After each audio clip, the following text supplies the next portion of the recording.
Before we dive in, this week's episode is brought to you by my free cheat sheet, 30 Top Tips to Find Time to Write. In this guide, I give you 30 ways that you can find time to write in the small gaps that appear between the various errands and tasks and responsibilities that you have in your day-to-day life. Now, you might be thinking that you don't have any time to spare, but I can guarantee these top tips will give you writing time you didn't think you had. If you thought writing always involved a pen and paper or a keyboard, think again. If you thought you needed at least an hour at a time to write your manuscript, I help you reframe that. You won't be disappointed.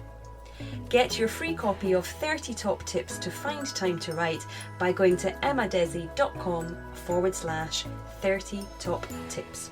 Okay, let's dive in to today's episode. Caroline Woods is the author of the novels Fräulein M from Gallery Books and The Lunar Housewife, which is forthcoming from Doubleday in 2022 this year.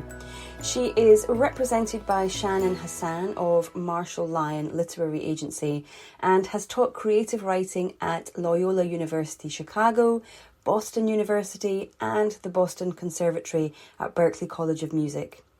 In 2008, she completed an MFA in creative writing at BU, where she earned a bachelor's degree from the University of Virginia. As a teenager, she published a book of ghost stories called Haunted Delaware, which received praise as a self-publishing success story in The Village Voice, Writer's Digest, and other publications. She lives just outside Chicago, Illinois, with her husband and 2 daughters. And so let's delve straight into our interview. Well, hello, Caroline. It is lovely to have you here. Thank you very, very much for joining me today. Hello, Emma. Thank you so much for having me on your show. It's a pleasure. It's a pleasure. I wonder if you wouldn't mind just starting off by telling us about your journey to publication, because I always love hearing about how people got to where they are now. Oh boy. Okay. It's a little bit of a long story. I think that's common among writers. I started out at 22 years old thinking I was going to write the great American novel. I had a novel draft. I think it was at one point 450 pages long. And I had an agent for a little while then, and the book didn't go anywhere. You know, she sent it to everybody in publishing and, it wasn't published, which was very disappointing to me at the time, but now I think it was a good thing. So that I used a chapter of that as the main piece of my application to MFA programs. And it got me into BU, which was a great experience and introduced me to some mentors and also friends who I'm still in a writing group with all these years later. That was in 2008 and we are all still friends, which is great. So I did my MFA, and then while I was in the MFA program, I started working on another novel called Fräulein M, which eventually was published. And coming out of grad school, I worked on that book for probably another, let me think. I came out of grad school in 2008 and I worked on that book for another 4 years and then started trying to get an agent. And my agent process, my agent search took about 1.5 years, during which I got a lot of rejection, but a lot of helpful feedback with that rejection and worked on the book a lot more, continued working with my writing group. Finally got an agent, Shannon Hassan, in 2014. And then she pitched that book to publishers. And in 2016, I got a book contract for Fräulein M. And it was initially with an independent publisher called Tyrus Books. It doesn't exist anymore. They ended up being purchased by Simon & Schuster, absorbed into Simon & Schuster, actually in the middle of my publishing journey. So right before the book came out in stores, everything shifted. My book was now part of Simon & Schuster. And I got a new editor, which was sad for my previous editor because this man had, taken a chance on me, an unknown writer, and then he ended up getting downsized. So my book came out, that Fräulein M came out in January 2017. And then I started working on another one. And because Simon and Schuster had absorbed my contract, I had like a right of first refusal for future works with them. I might come back to that if I can. Oh, absolutely. So first of all, congratulations on, finding an agent, getting the book sold. And I'm going to ask you about Simon Schuster in a minute, whether that was exciting, a good thing or a bad thing. So we shall find out. But your journey to public, I've got so many questions already for you about that. So you said that you had an agent prior to this. So how did you acquire your very first agent? My very first agent was actually somebody I was working for. So my second job out of college was reading queries at a boutique, mostly nonfiction agency in Manhattan. So I was the one in charge of reading sometimes thousands of query letters a week, usually hundreds. Not necessarily the most encouraging job for an aspiring author, but I think it gave me a lot of insight into what would capture the attention of the often 20-something person who is the first line of defense, when you're trying to approach an agent. And I do think it helped me later to write a good query letter. That's fascinating.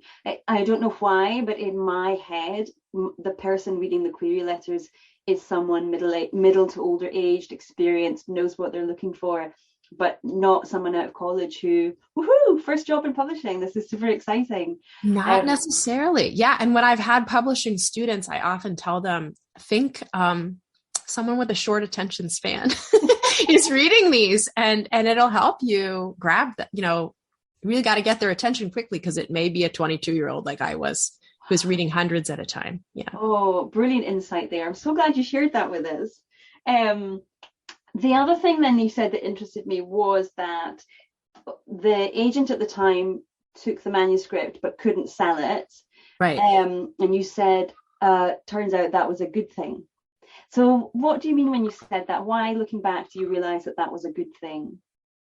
Oh, I think the quality of my own writing has improved so much since then. And I don't know. I don't know if I would totally regret having that book out in the world, but I think my writing got so much better. And then when the piece of it got me into the MFA, I really felt like, okay, this is what this book was meant to do. It was not meant to be read. It could have gotten really bad reviews or something. And again, that's not a death sentence for your writing, but it probably wasn't meant to be on the shelf.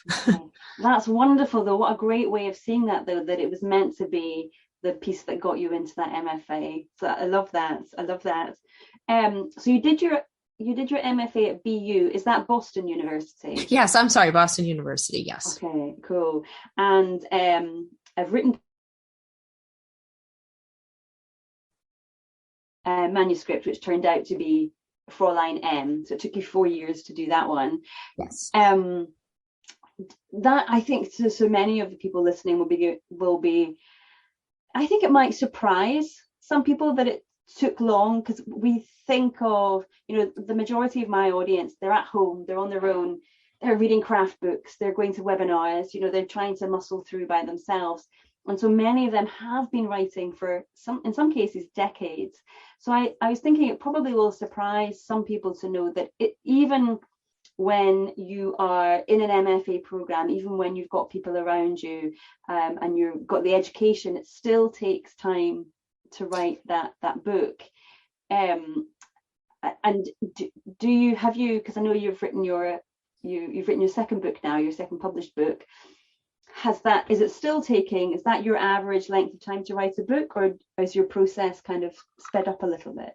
No, it's sped up a lot. And I think that was part of the reason why the Lunar Housewife was more successful. I changed my habit completely. I think I used to think from start to finish, it was probably about 8 years working on Fräulein M. If you count the time that it was in submission, because it changed a lot based on feedback in the agent submission and then even in the editor submission period. We did some rewrites. So 7 or 8 years.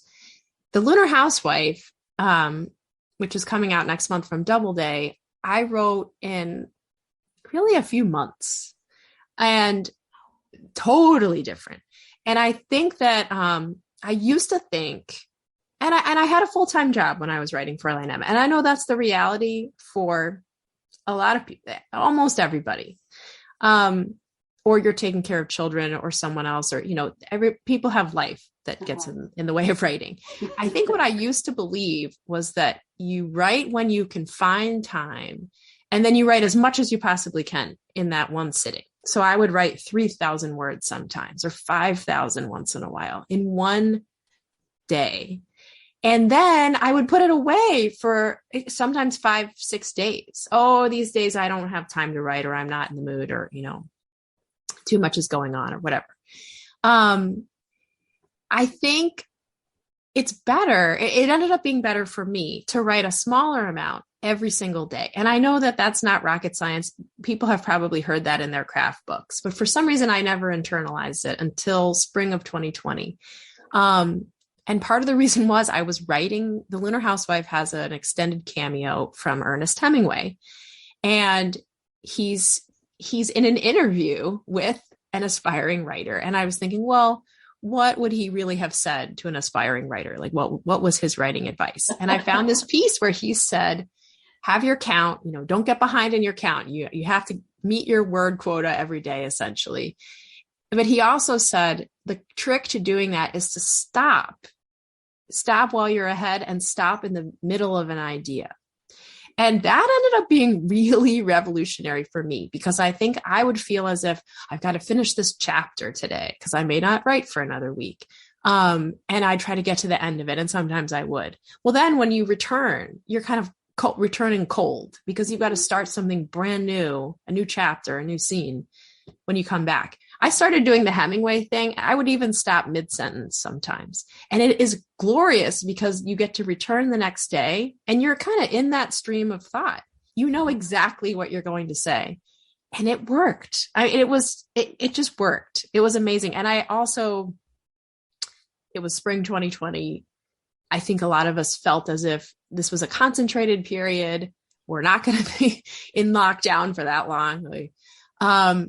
And I thought, well, I'm going to just really focus on this now. I'm going to finish this book while we're all isolated and not doing anything else, and could really apply that Hemingway advice, because it felt like such a concentrated, focused time.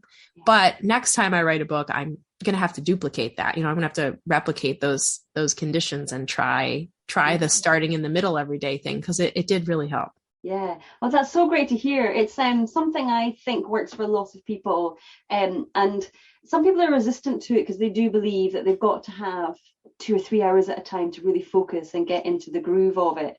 But actually, if you are writing every day, just a little bit every day, you fall into the groove straight away, because, as you say, you're kind of mid through. There's nothing to get into the groove of. You're already there. You're in the groove. You're already in it. I think it was Thomas Hardy. That was his technique as well. That's what he used to do. He'd get up at 5 or something and write, and then 8:30 or 8 o'clock on the dot, he'd put his pen down and he went to the post office where he worked. So that was his way of doing it as well. And he was very prolific and did very well. So it's not a bad technique to follow. Yeah, it's worth a try if it's something you, like me, hadn't tried before. So thank you for sharing that. That's really, I think that will inspire some people. And the final question I was curious about was the Simon and Schuster element. So I imagine that was quite a scary time then, because we know from the media that it's quite volatile, the publishing world. Yeah. So that excitement of your agent sold the book and it's going to be really exciting, and then your publisher gets bought out.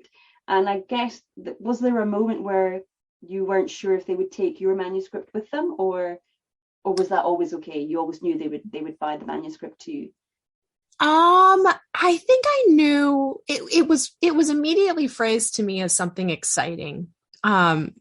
So I knew that they were going to keep my book, and my book was pretty far along when the news came through. I think I heard about it in December of 2016. And then my book was supposed to come out. Fräulein M was coming out on January 10th. So that piece was not as scary. Okay. It became disappointing when the editor who had fallen in love with my book ended up having to leave. Yeah. And, that was sad. And I've heard that has happened to other people for other reasons. Maybe their editor just takes a job somewhere else or leaves publishing. You get assigned to a new editor. And I think sometimes it can work out. And sometimes you and your new editor just don't have the chemistry that you had with your previous one.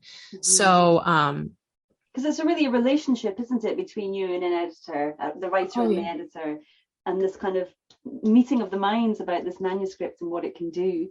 Yes. And also the fact that an acquiring editor is staking a piece of their career on your work. And when they are personally the one who has chosen to bring you in to the publishing house, they have to they have to make a pitch to their editorial board, and they're emotionally invested in your success. So to lose that is hard, but it all worked out. I mean, now, I've been published by Simon and Schuster. That's not a bad thing to have on your resume. Oh, thank you for that, because there are lots of interesting things just in that, lots of nuggets for us newbies just in that introduction there. So thank you. But let's talk about your novels. I'd love to chat about those as well. Sure. And so let's start with Fräulein M. So what inspired you to write a story about the CIA's influence on American arts and letters? It's a big topic. Yeah. Oh, so that's the Lunar Housewife. Okay. I beg your pardon. That's okay. You know what? This is a really good opportunity to talk about agents and collaboration. It came out of a conversation with my agent, who I love and have a really good creative partnership with. When I was trying to think of an idea for the next book, we were just kind of tossing around historical ideas. And she knew I had written Fräulein M. It takes place mid-20th century, historical. And she said, have you ever heard this rumor / story that the CIA was involved in creating arts propaganda during the Cold War? And I didn't know anything about it. So that was all she said. And I thought, well, I'm going to go look into that. And one of the first things that I came across was the story of the Paris Review. So it's been confirmed now that the Paris Review was actually funded by the CIA. It was initially a cover for Peter Matheson to act as an agent, a spy on other writers. They paid for that Paris apartment where they founded the Paris Review. And then for years afterward, George Plimpton was really the one who worked with them on reprints and interviews. He would kind of collude with the Congress for Cultural Freedom, which was a CIA front, on bringing out, pro-West, anti-communist kind of interviews and essays, and promoting people like Boris Pasternak, who's Dr. Zhivago couldn't be published in Russia. They were like hand in hand with the CIA. So when I read all of that, I thought, this is ripe for a novel. And it only seemed to make sense to tell the novel from the point of view of a woman, because it was often female journalists who really ended up bringing a lot of this stuff to light. Like Frances Stoner Saunders is one of the best known writers. She wrote a great book called The Cultural Cold War, which is all about all the ways that the CIA had their hands in, art and literature and journalism.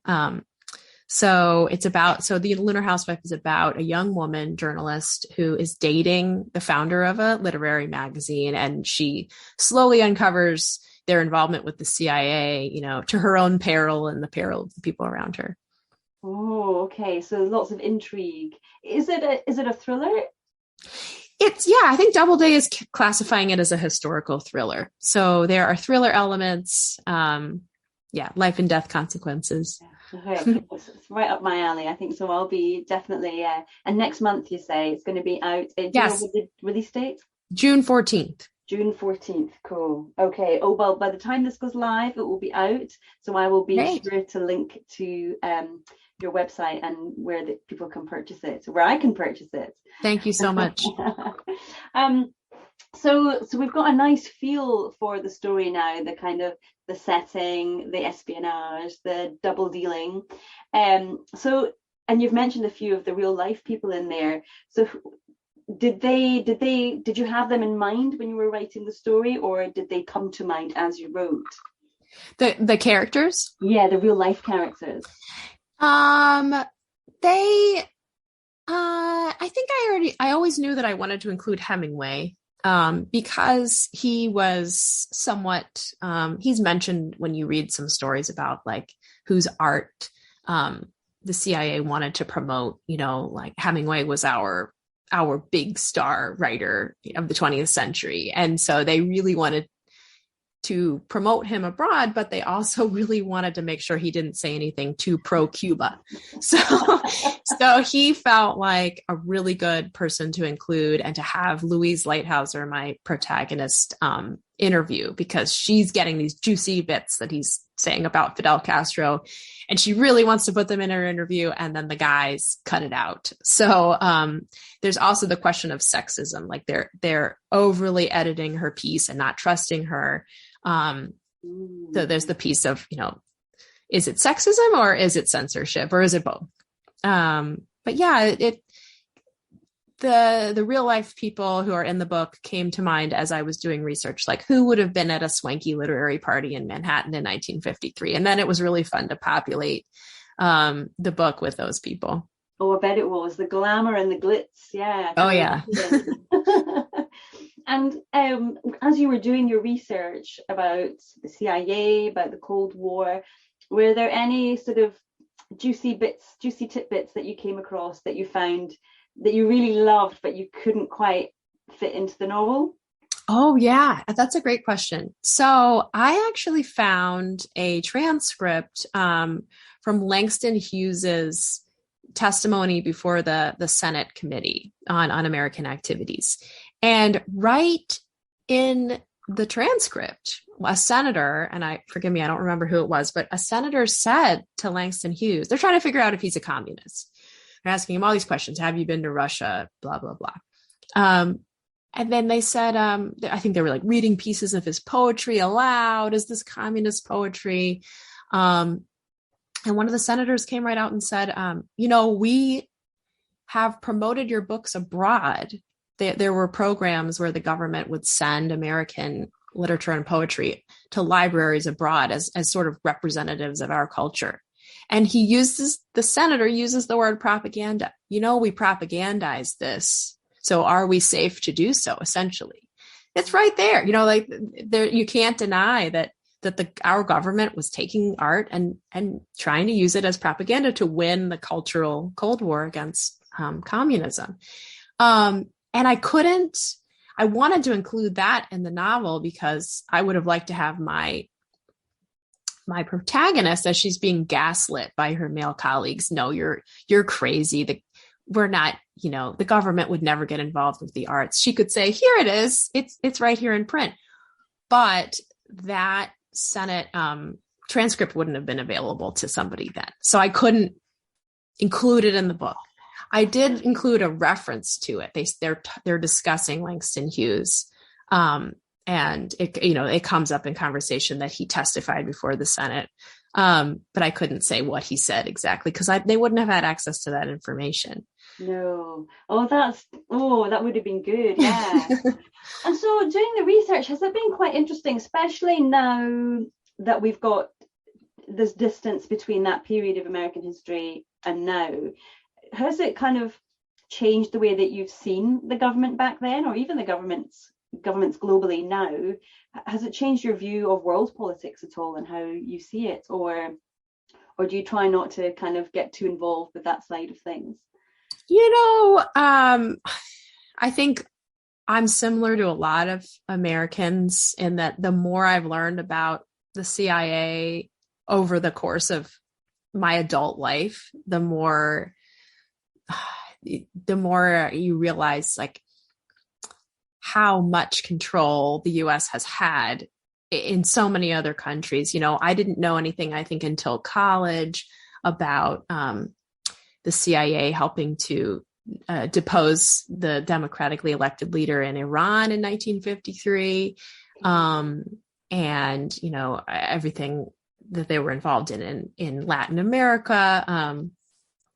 And then to hear this about the use of art, in a sense, it's more peaceful because they're using soft power to try to influence world politics, but it's still, leaves you with a much more complicated and uncomfortable feeling about the way that the CIA was covertly trying to influence world events that maybe should have been left alone. Yeah. I think learning that they often used artists without the artists' knowledge, like setting up front organizations. I heard a story on a great podcast called Wind of Change by Patrick Radden Keefe,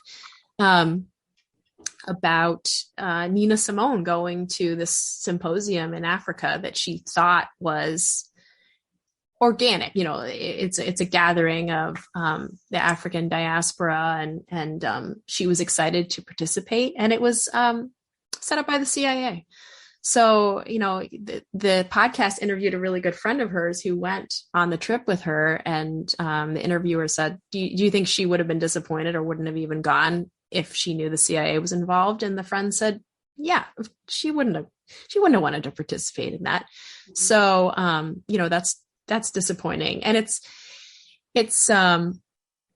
I think what it makes you wonder is what's going on today that we don't know about. If all this was happening in 1953 and the average citizen and average, even very sophisticated artist was totally unaware sometimes, then what's happening now?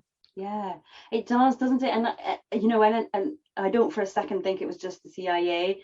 I do not doubt for a moment that British intelligence was also involved in all of these tactics as well. And I agree. I suspect a lot of it goes on, but it'll be a little bit more covert now with the use of the internet, and it can be more strategic now, I would imagine, than ever before. It's fascinating stuff, and if you think too much about it, it's probably quite frightening as well. But it is. I feel that your book is very timely because there does seem to be a resurgence in interest in the Cold War and what it was like at that time. I've noticed myself just around and about, the Carre's books seem to be back in fashion, and there's more adaptations. People are kind of interested in that time again, and whether it's because of what's going on currently with Russia and Ukraine and things, but there's definitely an appetite for it, and could simply be that enough time has passed, and so we've got a nostalgic view on it. We can see it with a little bit of a distance now. And I was talking to my mum, I think, about the 50s, and she was saying genuinely people were terrified. People were really scared, and they did do in schools, they did in Britain anyway, I'm sure in the States too, air raid shelter practice runs and stuff, and it was a genuine concern, which to my younger self was like, what, that seems crazy and ludicrous now, but at the time I think it was a genuine worry for people. Oh yeah, and I put a scare in the Lunar Housewife. There's an air raid siren that goes off, and she has a man in her apartment who's not supposed to be there, and it causes all kinds of trouble for her later. But they have to run down to the shelter, and they're genuinely terrified. And that was something that came up as I was doing my research. One of the source materials that I relied on a lot was Anne Roife's book, Art and Madness, because Anne Roife was very much in that literary set in Manhattan during the Cold War in the 60s. But she spoke about being genuinely afraid. You think you could be vaporized in a moment. And that's probably one of the big differences in terms of how I think Americans are watching what's happening in Ukraine now. Is we feel a sense of remove. I don't think we feel as much danger as they did then. It's not personal, but of course we're horrified by seeing what's happening to Ukrainians. But yeah, it seems like in the early Cold War, there was this very real fear that it could become a hot war at any moment, and it might be without warning. Yeah. Oh, yes. All right. Thank you for sharing that with us. It's interesting to learn about your research and how fun it sounds, actually. It sounds like it was very interesting. And I'm looking forward to the book coming out. But I want to turn again to sort of ideas of, the idea of productivity and how you wrote your books in between raising a family, in between teaching, because a lot of my listeners are, they have a full-time job, they have caring responsibilities, and they're looking to make that space in their life, and it's always inspiring to hear how other people have done it. So what were your you did your little bits of writing every day. Did you find that you wrote at the same time every day, or did you learn to be flexible with that? I was doing it at night after my kids went to bed. And I think this was 2 years ago. I think they were going to bed earlier than they do now. My kids, okay, let me think. Spring 2020 were 5 and 2, almost 2. And I would put them to bed and then write for about an hour. So I wasn't, and that goes along with my personal circadian rhythm. I think I'm more of a night person. So instead of waking up at 5, I was going to bed at 11. And that worked. And it's funny. It really was, it felt like this can work only if it's a temporary thing. And I had to do it that way because my kids were not in school. There was no childcare. And sometimes my husband would take them out for the weekend, and I would do a little weekend daytime work. But most of it was every night. And I don't know, there was a nice piece to it, I think, because parents would understand this. Knowing that the kids were asleep meant there was no chance of interruption. And even when I think your kids are at school or daycare or with a nanny or somewhere else, there's the possibility you're going to get a phone call, somebody needs new pants or something like that. So it was the quietest time I've ever had writing. And I do think I was more focused because I had kids, and I had learned to appreciate that time, that free time, that, I look back on when I was younger, single, and I think, well, why didn't you find the time then? But I don't know. I just couldn't, I don't know. I couldn't find the motivation as much then.